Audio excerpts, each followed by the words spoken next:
Pagi ini saya ingin menyampaikan kepada kita tentang bagaimana kita menjadi seorang Kristen yang kuat agar kita tetap eksis dan tetap berdiri tegak dalam menghadapi pertarungan hidup, baik kita menghadapi musuh yang kelihatan maupun yang tidak kelihatan.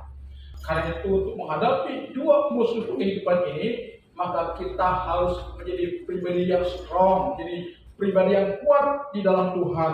Firman Tuhan telah menasihatkan kita di dalam Efesus pasal 6 ayat 10 sampai dengan ayat yang ke-13. Hendaklah kamu kuat di dalam Tuhan, di dalam kekuatan kuasa-Nya.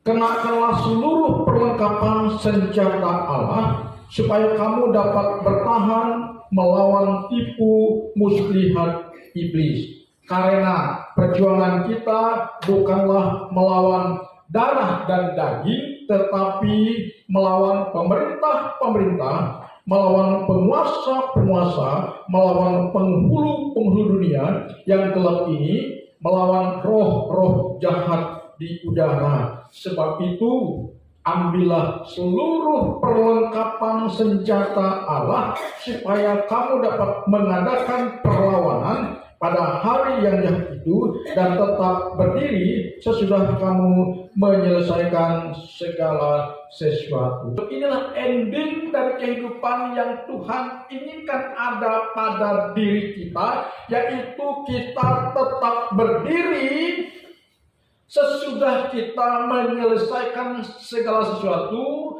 yang dibahasakan oleh bahasa rohaninya sebagai pribadi yang memiliki sikap mental pemenang, ya kan? Karena seorang pemenang dia harus mampu tetap berdiri sampai dia bisa menyelesaikan tanggung jawabnya atau kewajibannya. Ya, dan untuk kita tetap berdiri, artinya kita tetap eksis di tengah-tengah dunia yang krisis keadaban, krisis moral, krisis iman, krisis spiritualnya, maka kita harus memposisikan diri kita sebagai pribadi yang tetap kuat di dalam Tuhan. Karena tadi ayat 10 mengatakan, hendaklah kamu kuat di dalam Tuhan, di dalam seluruh kekuatan kuasa-Nya. Pertanyaannya adalah bagaimana agar kita memiliki kekuatan di dalam Tuhan sehingga kita mampu menghadapi pertarungan hidup yang berat, yang ingin menyeret kita ke dalam perbuatan dosa, dan juga pertarungan hidup bagaimana nasib kita di kemudian hari. Apakah kita sesuai dengan rancangan Tuhan? Karena rancangan Tuhan mengatakan, aku tidak merancangkan masa depan bagimu, masa depan yang suram, masa depan yang penuh dengan kehinaan, masa depan yang penuh dengan kenistaan, masa depan yang penuh dengan keterpurukan. Tapi Tuhan sudah merancangkan kepada kita masa depan yang indah, masa depan yang cerah, masa depan yang gilang gembira. Nah, bagaimana kita menyatakan hari depan yang penuh harapan itu? Jawabannya adalah kita harus menjadi pribadi yang strong, jadi pribadi yang kuat. Kuatnya di mana? Kuat di dalam Tuhan. Katakan amin. Kuat di dalam Tuhan. Nah, pertanyaannya bagaimana kita kuat di dalam Tuhan? Padahal kita sudah memposisikan diri kita sebagai orang yang percaya kepada Tuhan, beribadah kepada Tuhan, menyembah kepada Tuhan, mengakui Tuhan itu sebagai pribadi yang berdaulat atas hidup kita. Tetapi kenapa kita tidak menikmati kekuatan kuasa-Nya dalam kehidupan realita kita? Ini pertanyaannya. Apakah Tuhan tidak memberikan kuasa pemberdayaan kepada kita? Atau Tuhan itu tebang pilih dalam memberikan kuasa pemberdayaan kepada kita, sehingga banyak di antara kita umat Tuhan atau orang Kristen, ada yang kuat, ada yang lemah, ada yang loyo, dan ada yang sangat tidak berdaya sama sekali. Apakah Tuhan itu tebang pilih dan memberikan kuasanya kepada kita yang notabene tanda petik sebagai umat ketebusannya? Jawabannya tidak demikian. Semua kita diperlakukan oleh Tuhan sama di matanya. Cuma masalahnya adalah ada pada pribadi kita sendiri. Karena itu hari ini saya ingin sampaikan kepada kita, untuk kita kuat di dalam Tuhan dan dapat menikmati segala kekuatan kuasanya yang bekerja, yang memberdayakan diri kita, maka kita harus memberi diri kita diperlengkapi oleh Tuhan itu sendiri. Ayat 11 berkata, kenakanlah seluruh perlengkapan senjata Allah supaya kamu dapat bertahan melawan tipu muslihat iblis. Apa yang dimaksud dengan perlengkapan senjata Allah? Perlengkapan senjata Allah tidak hanya satu item, satu jenis saja. Salah satu perlengkapan yang harus kita ada pada kita untuk kita melawan setiap tantangan hidup, godaan hidup, cobaan hidup adalah dengan keimanan kita kepada Sang Pemilik hidup kita yang telah menebus kita, yaitu iman kita kepada karya Yesus Kristus di kayu salib. Karena ada Alkitab mengatakan, ada ayat yang mengatakan iman kitalah yang mampu mengalahkan dunia ini. Kalau keimanan kita sudah betul-betul bagus dan tidak digoyahkan oleh apapun, mata hati kita tertuju kepada Yesus yang sanggup melakukan segala perkara, maka saya percaya kita sedang mengenakan satu jenis perlengkapan senjata Allah di dalam hidup kita. Tapi tidak cukup hanya dengan iman kepada kesanggupan dan kemahakuasaan Yesus yang mau menolong kita. Tidak cukup hanya kita beriman kepada kesanggupan Tuhan yang telah menebus kita melalui kematiannya di kayu salib. Tidak cukup kita hanya memposisikan Yesus sebagai penolong dan juru selamat kita. Tetapi ada perlengkapan lain yang harus kita kenakan di dalam hidup kita. Seperti seorang prajurit pada zaman dahulu. Itu dijelaskan oleh ayat ini kalau kita baca dari ayat 14 dan seterusnya. Kita lihat di sana perlengkapan senjata Allah yang harus kita kenakan agar kita tetap kuat menghadapi musuh-musuh kita. Karena perlawanan kita tadi dikatakan dalam ayat yang ke-12 bukan melawan pemerintah, melawan darah dan daging, tetapi melawan penguasa-penguasa, roh-roh jahat di udara yang tidak kelihatan. Jadi kita harus memasang tameng pada diri kita ini. Ya, yaitu pertama keimanan, tidak lihat kan? Iman tidak bisa dilihat, tapi nyata dampaknya dalam keseharian hidup kita. Coba, kalau saudara orang beriman kepada kesanggupan dan kemahakuasaan Tuhan yang sanggup menolong saudara, sudah barang tentu saudara tidak akan menjadi seorang Kristen yang asalan. Mau ibadahnya, ibadah, mau doanya, doa, mau ke gereja. Ini orang yang asalan saja. Nah, orang yang begini bukti bahwa dia tidak memiliki keimanan yang suci, keimanan yang murni, keimanan yang suci kepada Tuhan. Ya. Kalau kita beriman kepada ketuhanan Yesus, kita harus berdoa kepada Dia. Kita harus menghormati Dia, kita harus mentaati Dia. Tidak cukup kita hanya beriman kepada juru selamatannya Yesus. Di sini ada semacam ketidakberimbangan kita dalam mempercayai Yesus. Kita hanya percaya Yesus itu sebagai juru tolong, juru selamat, juru bela. Tapi kita menafikan, kita mengesampingkan ketuhanan. Di sanalah letak kekeliruan iman kita.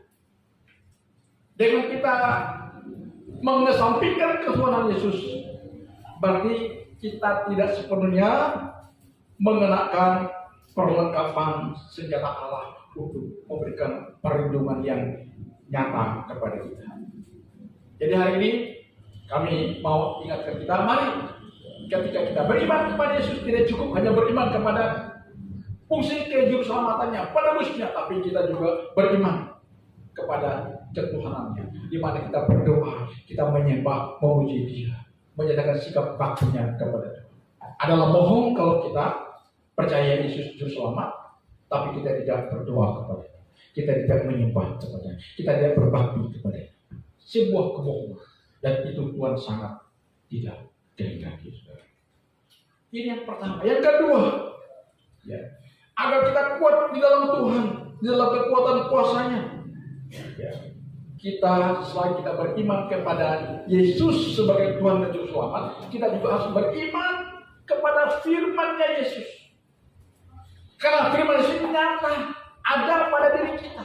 Setiap kita punya firman Yesus, walaupun tidak dalam bentuk buku manual. Sekarang sudah ada di dalam di dalam genggaman kita. Itu firman Yesus, yaitu Alkitab yang ada di HP kita, di perangkat kita. Nah, setiap hari kita bawa kemana-mana. Pernah nggak kita ketika kita punya HP yang ada Alkitabnya, ketika kita lagi di mana di perjalanan, ada waktu segar kita buka Alkitab kita baca? Pernah tidak? Coba perhatikan hari-hari ini dalam sebuah ibadah, ada yang bawa buku manual Alkitab? Di sini aja mungkin tidak ada yang bawa Alkitab. Ayo, jujur. Ada yang bawa Alkitab? Buku manual? Kebanyakan bawa HP. Ya. Tidak salah sudah bawa HP, tapi ketika firman disampaikan, ketika firman Tuhan dibacakan, buka HP kita yang ada firman. Amin. Itu dia, tidak salah. Saya tidak anti teknologi. Kan dulu kami pernah di pertemuan komunitas hamba Tuhan ada yang anti. Dibilang kalau kita sudah pakai firman yang dalam bentuk HP, dibilang sudah tidak rohani, dibilang sudah tidak Alkitab. Itu terlalu sempit. Ini sudah zaman teknologi. Tidak salah. Cuma masalahnya adalah ketika kita bawa gadget atau bawa tablet di gereja, ketika firman Tuhan dibacakan, ketika firman Tuhan disampaikan, ada banyak kita seolah-olah kita melirik Alkitab di HP kita, tapi sebenarnya kebanyakan main Facebook, main WA, main Twitter, atau buka-buka game, atau buka-buka foto. Artinya apa? Soalnya tidak bermakna apa-apa dari ibadah yang saudara hadiri. Kenapa? Karena fisik saudara ada di gereja, tapi pikiran saudara kemana-mana. Kemana-mana. Firman Tuhan yang disampaikan tidak satu pun yang nyangkut di hati kita, di pikiran kita. Sehingga ketika kita pulang, kita kosong. Tidak mendapatkan rema, tidak mendapatkan tuntunan dari Tuhan. Padahal satu tujuan kita beribadah adalah kita memberi makan roh kita. Memberi makan jiwa kita, memberi makan rohani kita. Agar kalau rohani kita sudah diberi makan, sehat, cukup nutrisinya, cukup proteinnya, cukup gizinya, maka untuk kita menjalani esok dan seterusnya, kita pasti akan sehat. Katakan amin. Sehat secara rohani. Orang yang tidak sehat secara rohani karena dia tidak mendapatkan asupan gizi rohani yang cukup. Ketika bangsa Israel pada zaman kepemimpinan Musa untuk keluar dari tanah Mesir, dihalang-halangi oleh Raja Firaun. Lalu pada akhirnya Raja Firaun sebelum dia diperintahkan kepada tulah terakhir matinya anak sulung Mesir, mulai dari anak sulung raja sampai kepada anak sulung ternaknya. Firaun berkata kepada Musa, boleh kalian pergi ibadah, tapi jangan jauh-jauh. Artinya apa? Boleh kalian ke gereja, boleh kalian melayani, boleh kalian berdoa, tapi nggak usah sungguh-sungguh. Jangan terlalu serius, jangan terlalu dalam. Itu strategi iblis. Bukankah begitu? Hari-hari ini yang ada pada kita jadi orang Kristen, jangan sungguh-sungguh. Ya biasa saja. Jangan terlalu serius. Inilah masalah kita. sehingga kita tidak menjadi pribadi yang kuat di dalam Tuhan. Karena itu hari ini mari, yang pertama tadi untuk kuat dalam Tuhan, jaga kemurnian iman kita. Amin. Jangan hanya kita mempercayai Yesus sebagai juru selamat, tukang tebus dosa kita, tukang basuh kesalahan kita, ya, tukang angkat segala kelemahan kita. Tapi kita harus beriman kepada ketuhanannya yang harus kita hormati, yang harus kita sembah, yang harus kita taati firman. Perkataannya sabdanya. Ya. Ini yang paling kedua, firman Tuhan. Jadi kalau kita mau hidup kudus, tidak usah berdoa begini. Darah Yesus, basuhlah aku. Kalau kita ingin hidup kudus, berkenan kepada Tuhan, bukan seberapa hebat doa saudara, bukan seberapa meledak-ledaknya doa kita yang menengkung kuasa kegelapan itu, tetapi sejauh mana kebersediaan kita mentaati firman Tuhan. Karena ketika firman Tuhan kita taati, di sanalah kekudusan sedang terjadi pada diri kita. Di mana firman Tuhan sedang kita lakukan, di sanalah kita sedang ada dalam kekudusan Tuhan yang sesungguhnya. Ya, setuju, katakan amin. Di mana firman Tuhan sudah kita kesampingkan, di sanalah noda celah iblis akan menggojok kita untuk menarik kita ke dalam penistaan.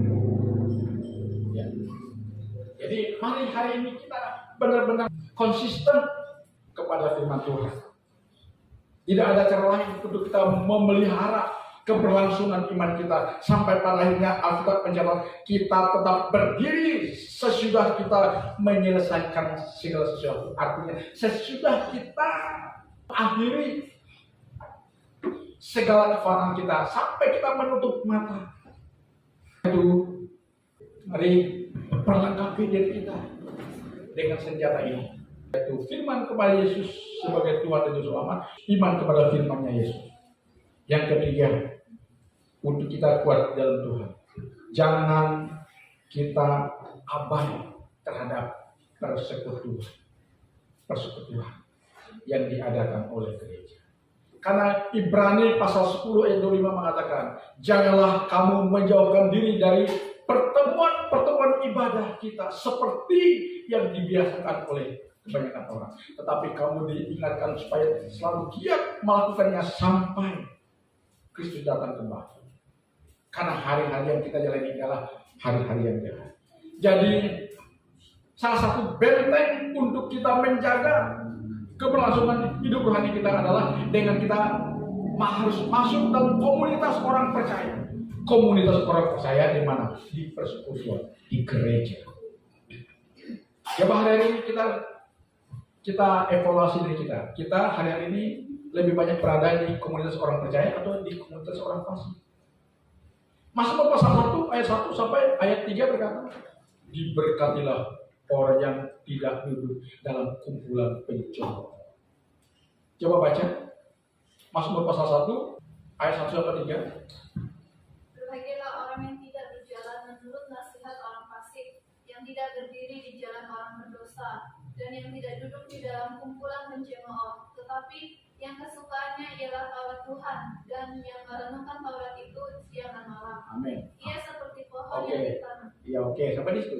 Dikatakan berbahagialah, kalau terjemahan ini adalah diberkatilah orang yang tidak duduk dalam kumpulan pencemooh. Artinya orang yang tidak duduk dalam kumpulan pencemooh, banyak memberinya ada dalam komunitas orang percaya, hidupnya diberkati, hidupnya berbahagia. Firman Tuhan mengatakan bukan kami, bukan saya, tapi firman Tuhan mengatakan semakin banyak kita bercokol ada dalam komunitas orang yang tidak percaya, yang hidupnya semata-mata ya cara dunia, maka semakin lama semakin apa? Semakin kosong jiwa kita ini. Jiwa kita semakin hampa, karena lebih banyak diisi oleh aliran air dunia yang mengisi hidup kita. Yesus pernah berkata begini, barang siapa yang minum air dunia ini, kata Yesus, dia akan haus sampai selama-lamanya. Ya, kita memberi diri kita kepada perkara-perkara dunia, memang enjoy. Apalagi di posting di media, enjoy kelihatannya. Tapi enjoynya cuma paling 5 menit, 10 menit, paling setengah jam. Pulang ke rumah terasa kosong lagi, haus lagi, ya, galau lagi. Maksudnya dalam kumpulan orang-orang dunia tadi memang enjoy ya, joget-joget nari. Tetapi tetap ada kehausan, kekosongan dalam jiwa kita. Nah, saudara mau isi jiwa kita dengan cara itu, saudara akan terus kosong, kosong dan kosong. Karena Yesus mengatakan barang siapa yang minum air yang kuberikan kepadanya, ia tidak akan haus sampai selama. Artinya, bila kita memberi hidup kita ini diisi oleh kebenaran yang dari Tuhan, maka akan ada damai sejahtera dalam hati dan pikiran kita. Kan Yesus sudah berkata sebelum dia naik ke surga, dalam Yohanes pasal 14, damai sejahtera ku telah berikan kepada, damai sejahtera ku tinggalkan bagimu. Janganlah gelisah dan tawar hati, percayalah kepadaku dan percayalah kepada Bapa yang mengutus aku. Dia kata Yesus. Jadi hari ini mari jangan abaikan persekutuan orang percaya. Kita sudah tidak lagi suka kepada perkumpulan orang percaya. Tanpa kita sadari kita sedang menarik diri dari kasih karunia Tuhan. Makin lama makin jauh, makin lama makin jauh, makin lama makin jauh. Semakin jauh kita dengan Tuhan, semakin jauh kita dari Tuhan, semakin tidak ada sejahteranya hidup ini. Sehingga kita membahasakan akan timbul akar yang pahit di dalam diri kita, yang dampaknya mencemarkan banyak orang. Perhatikan saudara, jangan banyak dari kasih karunia. Kenapa? Karena hidup yang kita jalani ini, yang kita namai ini adalah kasih karunia Tuhan, pemberian Tuhan, keselamatan pemberian Tuhan, damai sejahtera pemberian Tuhan, ketenangan kebahagiaan pemberian Tuhan. Nah, kalau kita sudah mengabaikan pemberian Tuhan, kita menarik diri dari sana, maka pasti kita akan mengalami yang namanya kekosongan dalam hidup. Saya pernah khotbah di sini. Bila mana perasaan hampa menghampiri hidup, satu saat saya akan ulangi lagi khotbah saya. Bila kehampaan melanda hidup, saya pernah khotbah di sini. Mengapa ada suasana kehampaan dalam hidup kita? Penyebab utamanya adalah kita menjauhkan diri dari kasih karunia dengan kita tidak lagi suka kepada kumpulan orang percaya. Hari ini banyak kursi kosong. Saya melihat bukti bahwa kita sudah mulai terseret kepada perkara ini dengan kita mulai bolong-bolong beribadah. Dengan kita mulai bolong-bolong beribadah. Kalau kita sudah mulai bolong-bolong beribadah, kecuali sakit sudah, kecuali sakit. Tapi kalau tidak sakit, alasan kesibukan, alasan dan lain sebagainya, bolong-bolong ibadah, itu bukti kita sudah mulai mengesampingkan Tuhan dalam diri kita. Hati-hati sudah, hati-hati. Kita sudah hidup di zaman yang sudah sangat, penghujung ini. Tuhan menghendaki kita harus benar-benar serius lagi untuk memperhatikan kehidupan rohani kita. Kehidupan rohani kita. Sungguh-sungguh lagi, saudara. Perlengkapi diri kita. Karena Tuhan sudah mengatakan supaya kita kuat. Kenapa? Kita harus kuat karena hidup ini adalah perjuangan. Hidup ini adalah tantangan. Hidup ini adalah pergumulan. Kalau kita tidak kuat, kita dibelenggu oleh Tuhan. Kita dibelenggu oleh masalah. Dan kita akan menjalani hidup ini sangat tidak nikmat. Ya. Karena itu mari yang ketiga, perlengkapi diri kita dengan kebersihan kita untuk memberi diri masuk dalam komunitas orang percaya. Katakan amin. Salah satu upaya untuk kita memperlengkapi diri agar kita menjadi pribadi yang strong yang kuat dalam Tuhan. Yang keempat adalah keterlibatan kita dalam pelayanan gereja. Saya mau sampaikan kepada anak. Apa pengaruhnya kalau kita terlibat dalam pelayanan gereja? Pengaruhnya adalah secara psikologis. Kalau kita sudah terlibat dalam pelayanan gereja, pasti kita sudah berpikir lagi, aku harus berusaha menjadi teladan. Karena aku ini pelayan. Kan begitu ya?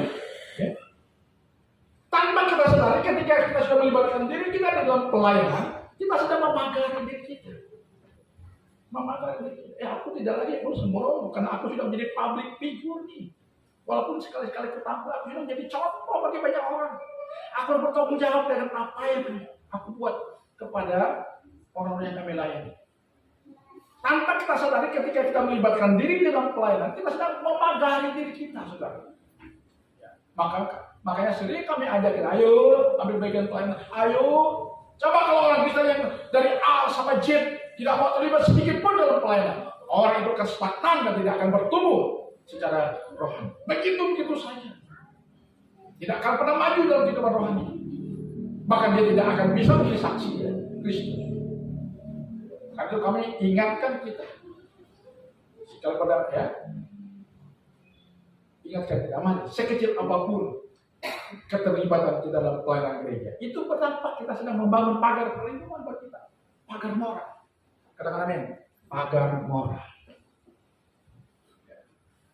Sekalipun kadang-kadang jebol, aku tadinya sudah salah, aku sadar, aku ini sudah pelayan Tuhan di gereja.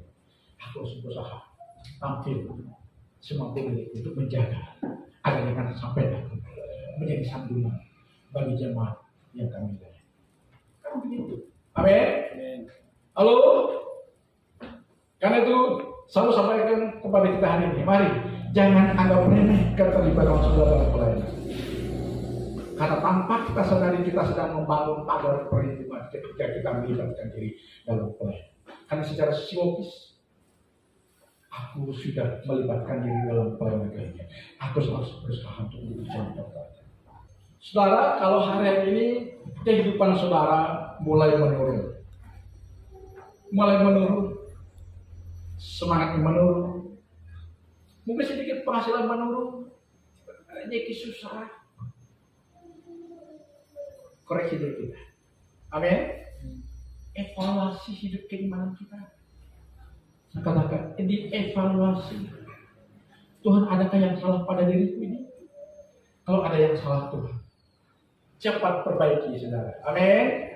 Cepat perbaiki. Minta ampun sama Tuhan. Tuhan, aku sudah begini, aku sudah begitu. Ampun aku kembali.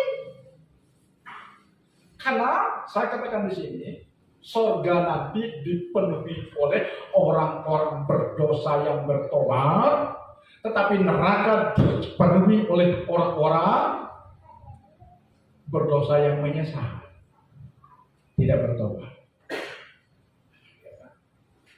Merasa hukuman dari Tuhan, wah dia harus menyesal, tapi dia tahu.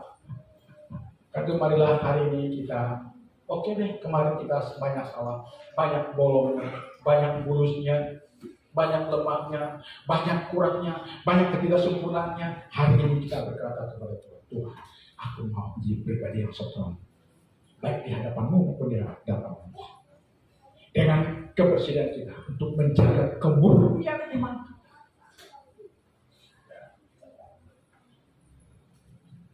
Dengan kita beriman kepada firman Yesus, taati firman Yesus, kemudian masuk dalam komunitas orang percaya. Jangan abai persekutuan. Jangan tinggalkan kasih karunia agar tidak akan pahit, melilit, membelenggu saudara. Tetapi kebahagiaan, ketenangan, damai sejahtera yang akan Tuhan berikan kepada kita. Ya. Dengan kita memperkuat diri kita, keimanan kita. Perlengkapi diri kita dengan 4 hal tadi ya. Iman kepada Yesus, baik kepada ketuanannya maupun kepada juru selamatnya. Yang kedua, beriman kepada firman Yesus, taati firman Yesus. Dan yang keempat kayak, jangan abaikan komunitas orang percaya. Karena di dalam komunitas orang percaya, dalam ibadah, dalam persekutuan doa, ibadah yang diadakan di gereja, baik di rumah tangga, kita akan teringatkan oleh Tuhan. Ya. Dan yang kelima, ayo terlibat dalam pelayanan gereja untuk memagari hidup rohani kita. Saya percaya dengan kita memperlengkapi diri kita dengan kelima kelengkapan senjata Tuhan tadi. kita akan menjadi pribadi yang kuat. Pemenang. Jika kita sudah menjadi pribadi yang kuat dan pemenang, percayalah, pertama, Tuhan disenangkan. Yang kedua, Tuhan berkenan kepada kita. Dan jika Tuhan berkenan kepada kita, maka Tuhan berkata, damai sejahtera sudah engkau miliki dan ada dalam hati dan pikiran. Berbahagialah hidupmu, kata Tuhan. Sehingga kita mampu berkata, ku berbahagia, yakin teguh, dan lain sebagainya. Tuhan Yesus memberkati kita. Mari kita berdoa.